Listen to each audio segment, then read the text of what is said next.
Imagine you live in $1 million home, but you can't afford buying groceries. It sounds a little ridiculous, right? Yet it's happening across Canada, and this is what I like to call the paradox of the broke millionaires. Rob Carrick at the Globe and Mail recently called this group the poor millionaire homeowners. And in Toronto's 50 wealthiest neighborhoods, nearly 7,000 seniors live in homes worth more than $1 million, but still fall below the poverty line of income. And in this video, I'll show you stories of families and retirees that are stuck in this trap, why it's happening, and some strategies to turn this paper wealth into a much more livable financial situation. What it means to be house rich and cash poor. Meet Jill and Daniel, both 79, and they live in a home worth over $1 million, but their reality is very different from their net worth.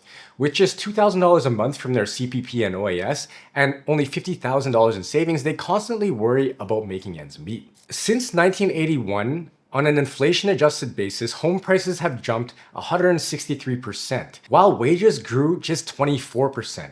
So home prices have outpaced wages by 7 times. So on paper, while many Canadians look rich, in reality, many are cash-strapped. And as Kara pointed out, the problem is you can't get free access to your home equity without selling, but I'll get into some other potential solutions later on. And today, real estate represents about 42.4% of total household wealth in Canada. That's much too high. It should be closer to 25 to 30%. So while on paper, Jill and Daniel are millionaires, in practice, they're stretching every dollar, and a clear example of what it means to be house rich but cash poor. And that could often mean living in quiet financial stress. But to first get out of this problem, you have to know where you stand and how you're doing financially. And if you don't already, check out my free net worth tracker for Canadians. It's a simple way to stay on top of your finances. You can download a copy, a link is in the description. Let's take a look at some more people who are in some tough situations here for the retirement crunch. Take Mark Trainer, who's 71 and from St. Joseph Island, Ontario. He told CBC News that when he bought his home a couple of years ago, his mortgage was affordable, and after recent rate hikes, his payments doubled, and he had to come out of retirement and return to work just to cover the costs. Or take Peter Saunders from Ontario, who wrote in describing his desperate situation. He's retired with some health challenges, caring for his wife who's battling cancer, and living on just $1,400 a month. And he's already depleted his RSP and said he may have to sell his home to survive.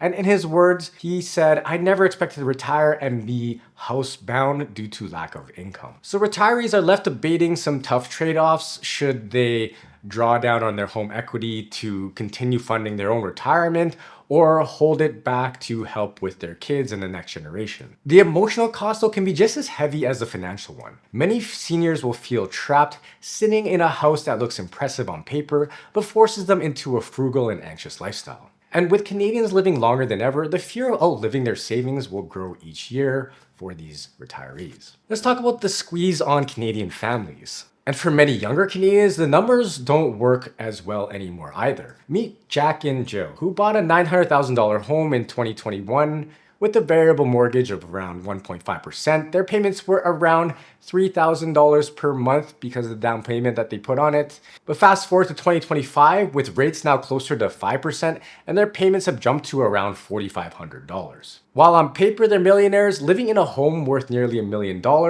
but in practice they're canceling vacations, cutting kids' activities. This has led to them being more financially stressed, and that's the reality now for thousands of Canadian families. Grocery prices are also now about 27% higher than they were just in 2020, tightening household budgets significantly. And this is a pretty common story because only about 1 in 3 mortgage holders now can meet their financial commitments with ease as of late 2023, while the rest struggle to stay current or are borrowing to cover day-to-day needs. And the stress can take its toll. Families who appear well off are quietly battling constant financial anxiety, knowing that 1 or 2 big expenses could throw them into a bad situation. And lifestyle sacrifices will creep in everywhere, from retirement savings being underfunded to vacations postponed. And the tension doesn't stop there. And many parents will wrestle with the tough choice of, say, tapping into the equity of their home for their own survival or helping their kids out. And then there's always the risk of their home prices falling, because then their paper net worth will shrink as well, but the bills won't. So what are some solutions to this? The good news is that being house rich and cash poor isn't a permanent trap. And there are multiple ways to access that locked up equity and rebalance your finances, each with its own pros and cons, which I'll go over now. The first and most obvious one is downsizing. And for many, selling a larger home and moving into a smaller property, or say a senior-friendly community if you're a retiree, is the most direct path to a better financial situation. Because downsizing will free up perhaps hundreds of thousands of dollars and will reduce ongoing costs like property taxes, utilities, and maintenance. The emotional challenge, of course, is letting go of the family home, especially if you wanted to pass it off to the next generation. Next is rental income. Turning unused space into cash flow is also another practical option. Say a basement suite or a duplex unit can bring in $1,000 to $2,000 or more a month. And there are also special loan programs that could forgive up to 50% of the cost of the renovations to convert your house into something like this. The downside, though, is the hassle of renovations, tenant management, and sharing your space with strangers. Then we have seniors and shared living. There's programs like Canada's Home Share, which connects older homeowners with post-secondary students seeking affordable rent. In exchange for lower rent, often around $400 to $600 a month, students will provide companionship and, say, light duties. It sounds like a pretty interesting program with a win-win situation for both the student and the senior. All right, now you have your reverse mortgage. And this financial squeeze has fueled a surge in reverse mortgages in recent years. It's only available to homeowners that are 55 and above, and it lets you borrow up to 55% of your home's value without monthly payments.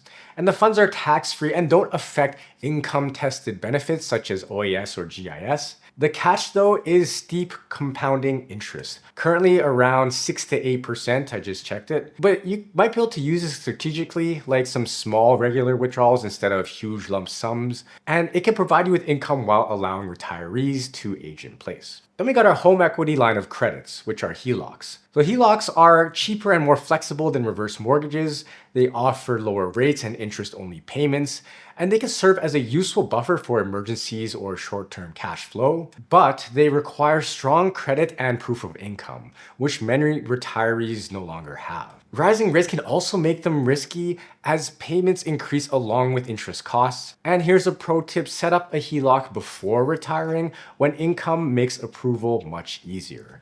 I'll go over this in more detail in another video of mine where I talk about what you should buy before retiring.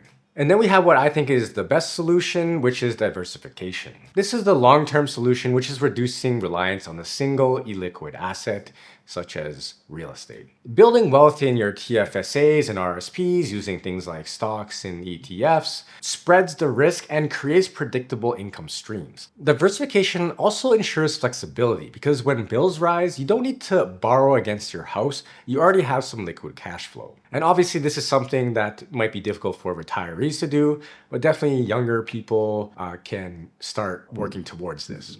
And I know that compared to people that have to rent property or families relying on food banks, this isn't the worst problem to have. But for those living it, being house rich and cash poor is a real thing. And it exposes cracks in our economy that affect everyone that I find interesting to take a look at. The key, though, is planning ahead and creating flexible income you can actually use. And at Blueprint Financial, that's exactly what we help Canadians do every day. So visit our site to learn more, hit like and subscribe, and stick around because YouTube has another video lined up just for you.